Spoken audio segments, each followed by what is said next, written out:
ఓం గురుబ్రహ్మ గురుర్విష్ణు గురుర్దేవో మహేశ్వర గురు సాక్షాత్ పరబ్రహ్మ తస్మై శ్రీ గురువే నమః. నారాయణ సమారంభం శ్రీ శివానంద మధ్యమం రామానంద అవధిమహం వందే గురు పరంపరం యోగీశ్వరం ప్రణమామ్యహం.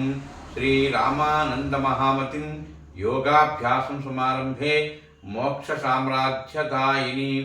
ఓం శ్రీ అంతర్ముఖానందాయ నమః. ఓం శ్రీ గురుభ్యో నమః.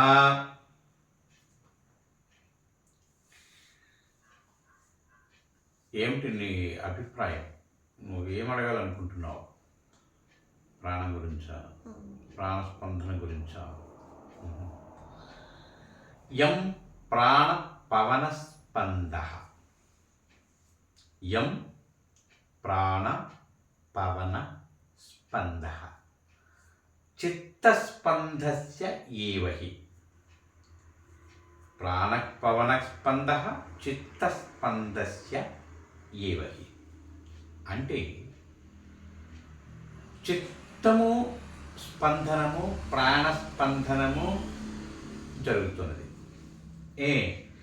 వశిష్ఠ రామాయణం ఈ ప్రాణస్పందన గురించి చిత్తస్పందన గురించి చాలా వివరంగా విపులముగా చక్కగా రాముడికి అర్థమయ్యే విధంగా, శ్రీరామచంద్రుడికి అర్థమయ్యే విధంగా వశిష్ఠ మహర్షి చెప్పారు.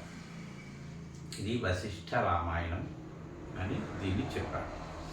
ఈ ప్రాణపవన స్పంద అనే పదాన్ని చక్కగా శ్రీరామచంద్రుడికి వివరించారు వశిష్ఠ మహర్షి అని చెప్పాను కదా.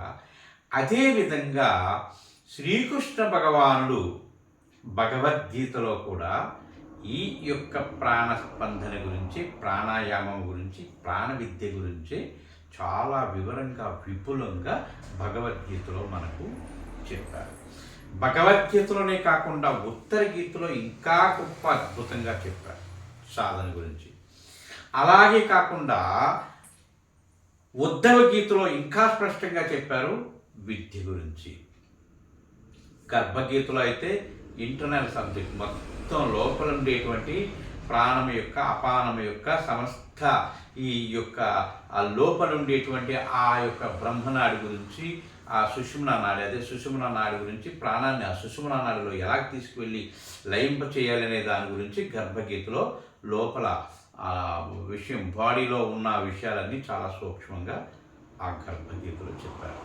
అయితే ప్రాణము అభ్యాసమని అంటే ఏ ప్రాణ మధ్య అభ్యాసమని తెలుసుకొనవలెను అని చెప్పారు. ఎవరు చెప్పారు? వశిష్ఠ మహర్షి చెప్పారు, శ్రీకృష్ణ భగవానుడు భగవద్గీతలో చెప్పారు. ప్రాణ అభ్యాసం, ఈ ప్రాణతో అభ్యాసం చేస్తేనే నీకు మనశ్శాంతి కలుగుతుంది, మనస్సు శాంతిస్తుంది, అంటే మనశ్శాంతి పొందగలుగుతావు, శాంతిగా ఉండగలుగుతావు. గనుక మనకు జ్ఞానప్రదము, మనశ్శాంతిప్రదము, మోక్షప్రదము. జ్ఞానప్రదము, మనశ్శాంతిప్రదము, మోక్షప్రదము. ఏది ఈ మూడింటిని కలుగు చేసేది? ప్రాణము.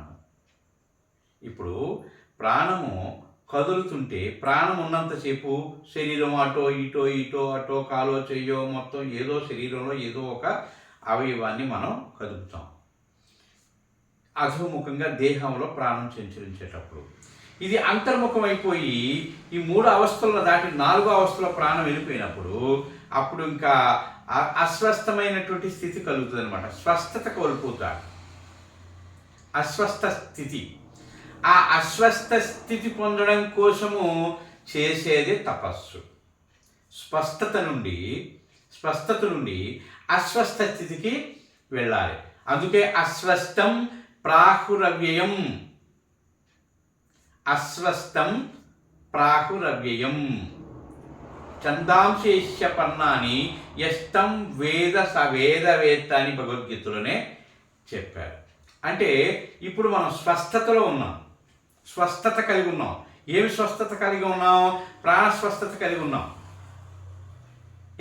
అన్నీ వింటున్నాం, చూస్తున్నాము, చెబుతున్నాము, తింటున్నాము, జీర్ణింపజేసుకుంటున్నాం.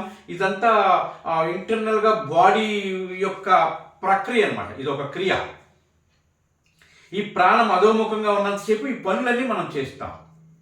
ఈ ప్రాణం ఎప్పుడైతే మనం సాధన ద్వారా సుషుమ్నా రంధ్రాన్ని భేదించుకుని పరలోకము పరలోకము పరలోకమని ఎవడైతే నెత్తుకొట్టుకుంటున్నాడో ఆ పరలోక స్థితి అంటే సుషుమ్నా నాడి బ్రహ్మరంధ్రం మీద పరలోకము, కిందంతా ఇహలోకము. అంటే శిరసే బ్రహ్మాండము, జగమే పిండాండమని మహర్షి చెప్పినట్లుగా ఈ ప్రాణమంతా, ఈ వ్యవహారం అంతా, ఈ ప్రపంచమంతా అధోముఖంగా ఉన్నంత కాలము ఇది అన్నీ ఉన్నాయన్నమాట. ప్రాణం ఎప్పుడైతే అంతర్ముఖం అయిపోయిందో అక్కడ తన శరీరమే తనకు తెలియని స్థితి ఏర్పడుతుంది. అక్కడ ఏది వినలేడు, గ్రహించలేడు, చూడలేడు, చెప్పలేడు, ఏది తెలియదు అనమాట. అట్టి స్థితి అస్వస్థ స్థితి. అటువంటి స్థితిని పొందినప్పుడు వాడికి మనశ్శాంతి ఎక్కడ ఉంది, మోక్షప్రాప్తి అక్కడే ఉంది. ఇట్టి సాధననే మన సనాతనమైనటువంటి కాలము నుండి ఋషులు అభ్యసించినటువంటి విద్య. అందుకే ఇది సనాతన కాల విద్య అని చెప్పారు. ఆనాటి నుండి ఈనాటి వరకు అదే విద్య వస్తున్నది. విశ్వామిత్ర మహర్షి తపస్సు చేశారు, వశిష్ఠ మహర్షి తపస్సు చేశారు. ఇలా మహర్షులు, ఋషులు, సప్త ఋషులు, ఎందరో ఎందరో ఎందరో వేల వేల వేల ఋషులు, వేలాది మంది ఋషులు.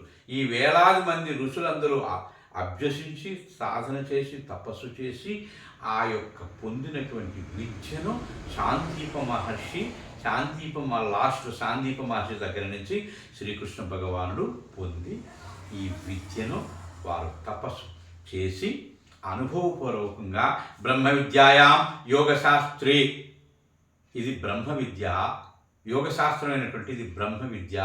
గనుక ఈ బ్రహ్మ విద్యను ఎవరైతే అభ్యసిస్తారో వారికి తప్పనిసరిగా మనశ్శాంతి కలుగుతున్నది, మోక్షప్రాప్తి కలుగుతున్నది అర్జున అని చెప్పి వారు అంత గుప్తంగా చెప్పారనమాట. ఇటువంటి విద్యను ఎవరు తెలుసుకుంటారో వాళ్ళకే ఈ యుగంలో మోక్షం కలుగుతుంది. ఈ కలియుగంలో ఇట్టి విద్య ఉన్నదని సిద్ధయోగుల ద్వారా గ్రహించి తెలుసుకుని ఎవరైతే అభ్యాసం చేస్తారో వాళ్ళకి మట్టు మాత్రమే మోక్ష ప్రాప్తి. లేకపోతే ఎన్ని మొగ్గలేసినా, ఎన్ని గెంతులేసినా, ఎన్ని పాటలు పాడినా, ఎన్ని పద్యాలు పాడినా, గొంతు చించుకుని కేకలేసి అరిసినా ఏమాత్రం ప్రయోజనం లేదని భగవద్గీత స్పష్టం చేసింది. గనుక ఆ మహాత్ముల ద్వారా ఆ చెప్పినటువంటి ఆ విద్యను గ్రహించి గురుముఖంగా తెలుసుకుని ఎవరైతే అభ్యాసం చేస్తారో వారి జన్మ సార్థకం అవుతుంది తల్లి. ఇంకా సంశయం ఏమైనా ఉందా? సరే. ఓం శ్రీ గురుభ్యో నమః.